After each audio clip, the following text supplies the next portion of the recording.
Do you want to know the real reason that remote work is dying in 2024? It has very little to do with corporate real estate and a lot to do with controlling you. Let me explain. Remote work became popular during the pandemic because companies realized it was the only reason they could keep operating. Companies were restricted from having a number of workers in the same place at the same time because of COVID restrictions.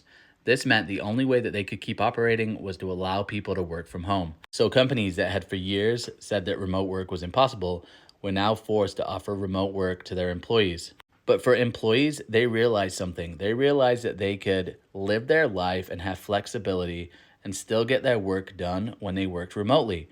And they loved it. Everybody was happy with the remote work situation. But for a lot of corporations, that poses a huge problem. You see, corporations, when they pay you a salary, want work to be your number one priority.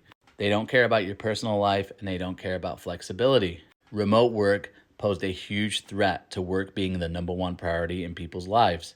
But they couldn't force everybody back to the office because in 2021, you had the great resignation and lots of people were leaving companies. And the only way to attract top talent was to make sure that you offered remote work. Fast forward 18 months, we're now in an employer market and companies are forcing people back to the office. They don't have a problem attracting top talent. But more importantly, they realize the best way to remain the number one priority is to force people back to the office where all they can think about is work. It's about control.